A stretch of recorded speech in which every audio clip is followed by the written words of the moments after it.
So it's a rainy day. I can hear my husband because he's home while I'm recording, which I never do that. He's always at work, but it's a Saturday. And I had a meeting and stuff, and I'm just sitting around. I'm like, might as well record. Oh, I'm so sore from like so many push-ups in class. You might be able to hear the rain outside. It's kind of nice and just like relaxing. Just in my sweater. This is the magic's in the whole Voodoo Donuts shirt my sister got me. So today's video I'm going to cover a little bit about some things that we have tried to do to get pregnant because since my last video was about where we're at with IVF right now, I had some people asking me like what's next and stuff like that, so I thought that today would be a good day to do the video of other things that we had tried. So that's what I'm going to do.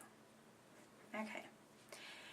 Alright, so after we had went to the fertility doctor last year, I had decided that I really, because I'm kind of more of like a natural type of person. I don't really like to take medicine. I don't know. I just like, when it comes to like my body, it's like I don't even like to drink alcohol because I don't like the way that like I can't control the way that, I don't like how it makes me feel out of control, you know what I mean? It's like I don't like to take medicine. I just don't like that kind of stuff. So once we came home and decided that and I had decided that I didn't think IVF was right for me, and that had a lot to do with it too, like the medications that you have to take and all of the stuff that just seemed so unnatural to force on your own body. I just was in the mindset of like, let's just do and try everything that we possibly can that's still more of a natural route. I felt good about that. And I wanted to feel good about what we were doing and that we were trying to do things that were more natural and not me taking medications or Josh taking medications or having people like inject me with things or anything like that. I wasn't ready for that yet. So something that we tried, I don't know if you've ever heard of it. It's called the Stork or the Stork OTC. I think they've changed their packaging a little bit. Basically, it's an at-home conception aid. And you can look it up online and look at, well, here, I have a picture. You probably, I don't know if it'll be in can't talk today, in focus, but like, it's not going to be in focus. Oh, shoot, crap, it's right there. Anyway, it's called the Stork, and it's an at-home conception aid. And I won't get into too many details on how to use it, but you can look it up online. And I know that there's a lot of other videos and reviews on it because I looked into that when we were looking at doing it. Basically, it's kind of supposed to be like an at-home IUI. Like you're able to get as close to your cervix as possible to increase the chance of getting pregnant. So we tried that, and let me just say that was like a little bit traumatizing, which might sound like I'm over-exaggerating, but I'm not. I have a whole post about it on my blog. I should have went back and read it before I started this, but I didn't. But it was like super stressful, and I just remember like just being so stressed and like sweating, and Josh was really stressed out because, you know, it was like the right day for me for ovulation to use it, and so he was like, just, it's like one of those things like the pressure is on, like we need everything to work properly right now, and I want to do this, and let's do it. And then like It just makes it so stressful. It's like forced, you know. But so that traumatized both of us a little bit. And he had to help me use it because I was so stressed out and just like so nervous, and I just wanted it to work so bad, but I was also just a little bit scared that like I was gonna do it wrong, because like you have to push this certain button one way, and then you have to like put it in you and then like push this other thing until it clicks, and then you leave like it comes with like a, well, I guess it's basically like a condom looking thing. It has a different name though. It's called like a cervical cup, I think. And you have to put that right at your cervix and then like leave it there for so many hours. So anyway, we did all that, and then I went to bed for a few hours because you can only leave it in for a certain amount of hours and no longer. So I like had to set my alarm and get up, take it out. If you've never tried the Stork and you're having issues getting pregnant, you might try it. I mean, it actually worked how it was supposed to work, like the actual thing worked properly, but it just didn't work for me as far as getting pregnant. It didn't work. And that may just be because of some internal health stuff that I could have that I don't know about or I'm not sure about, like endometriosis. I might have it and I might not. I don't know for sure yet. And so if that's something that's blocking it, that could have been a reason why it didn't work. I don't know. It supposedly it's worked for a lot of people. It has a lot of good reviews. So, and I can't say anything bad about it other than it's really stressful to use, but it actually worked properly how it was supposed to. It just didn't get me pregnant, so it didn't work in that way. But that's probably just because of my body. So that is something that we tried. Another thing that we did was something called the Ava Bracelet. I don't know if you've heard of that, but it is an actual fertility bracelet that you wear, and you only wear it at night when you're sleeping, and it measures your sleep, and it measures your resting heart rate, and it measures your it takes your basal body temperature right when you wake up. So and it's supposed to give you like your 6 most fertile days.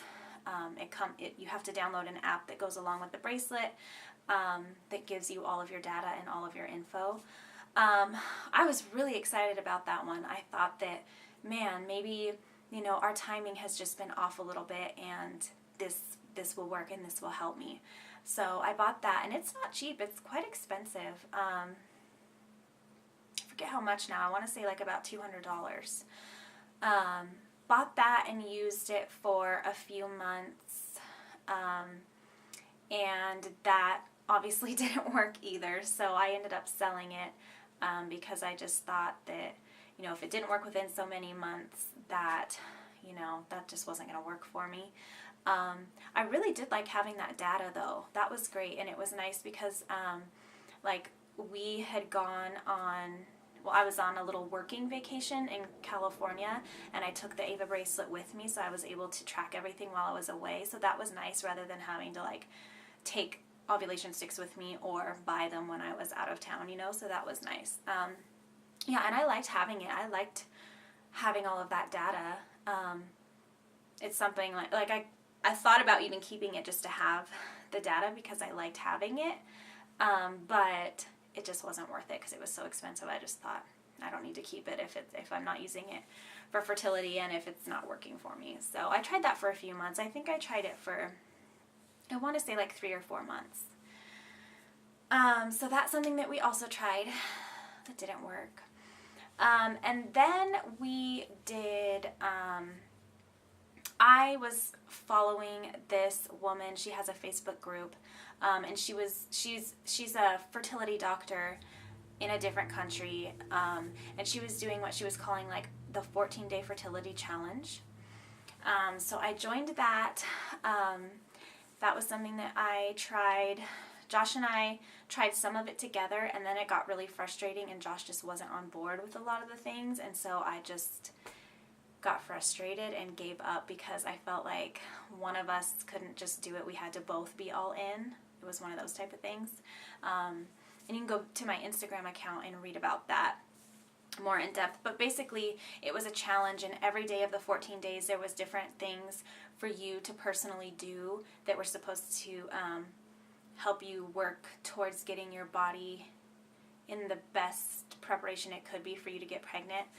So things like getting rid of all the chemicals in your house, throwing away all of the plastics in your house, changing the way that you were eating, not eating a lot of things, no coffee, only organic things, not using the microwave, a lot of things like that. And you know what, it was really interesting, and I learned a lot of information about our bodies from that, and about, you know, a lot of things that really can affect your fertility and hinder your fertility that you wouldn't even think could.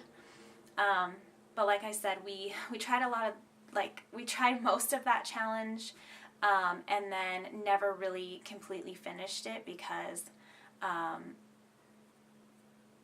Josh just wasn't on board with like getting rid of a lot of the things that we were supposed to get rid of, not eating a lot of things we were supposed to eat and stuff like that. And I'm not blaming him. It's me too. I could have done it all myself.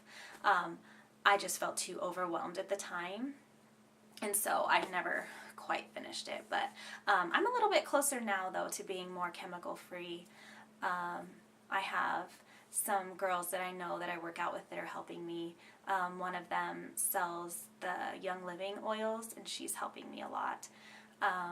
And then another girl sells Norwex, and she is also helping me, or has helped me. And let's see, what else have we tried? I guess if we get like kind of into it, we've tried like every position possible that you could think of. Like if you read online, read all this crazy stuff, like holding your legs up in the air for so long, you know, laying there with your legs straight for like 15 minutes before you get up and go to the bathroom. Done all that. Like, you guys, if there's anything that I could do at home that was like natural and didn't involve the doctors, we've done it. We've done it all. We've tried everything. So us not being pregnant is not for lack of trying. Like, honestly, like, I'm exhausted. Like, we are exhausted. There comes a point, like, every year where we take a little time off, basically. You know, it's like, you go for so many months, and then it's like, man, this month we're just exhausted and grumpy, and we just need to take a step back and just relax. It gets exhausting, not just physically, but mentally too, and emotionally, and it's just very exhausting trying everything, and trying to do everything at the exact right time, and at the exact right day, and, you know, it's hard. I mean, I'm sure a lot of you know, but like, even if you just have a stressful day at work or something, and then like, that's supposed to be the night that'll get me pregnant, like, that doesn't happen most of the time. If you've had a really stressful day, like, the last thing you want to think about is any of that. You just want to relax and do nothing and not have to worry about, like, having any kind of responsibility to do anything that you are supposed to be doing. You know what I mean? Yeah. I'm trying to say all this, like, as PG as possible, and to not embarrass my husband if he ever watches this. And he's always like, don't get too personal. And I'm like, it's already done. Like, don't you know me? Like, I just am going to say whatever. You guys, I probably have dog hair all over me. Listen, I was sitting on the couch cuddling my puppy, and I'm looking at the back of the camera in the mirror constantly to make sure it's recording, so that's what's going on there. I was just cuddling my puppy on the couch and was like, Josh, come upstairs since you're here. I don't have to use the box to focus. You can come focus it for me, and then you can go away. So I didn't lint roll myself. I don't even have a bra on. Yeah. This is me. That's me. What else? So, yeah, we've tried everything. And you know what gets really annoying? Let me just put this out there, okay?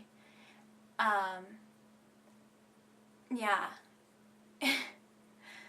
I'm just gonna put this out there. It gets really annoying, you know. I have heard from people, and it's family that have said this. It is so rude to say to someone, like, well, are you doing it right? Or do you know what you're doing? Or, like, yeah. I'm just getting pissed off thinking about that.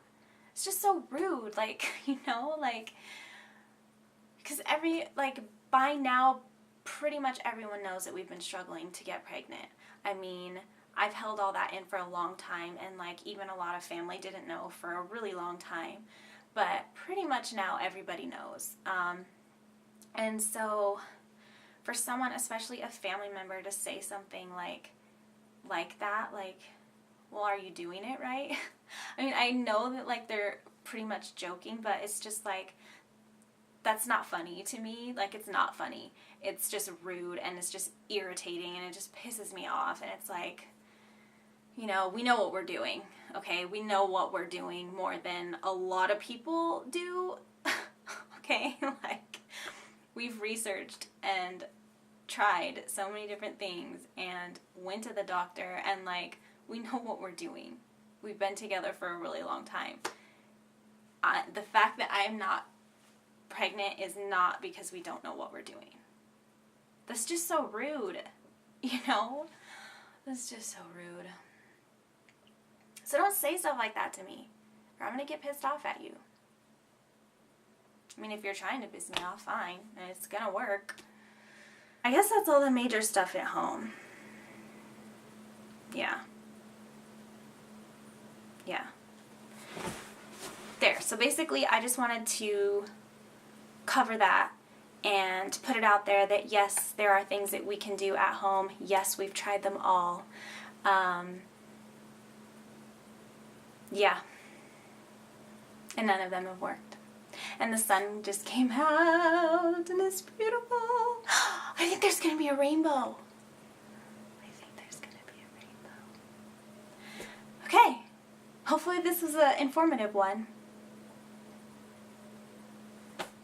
Video 5. Done. 5. 5 videos. That's a ton. That's a lot of videos. I always do. That's if you're here, then I don't have to do it.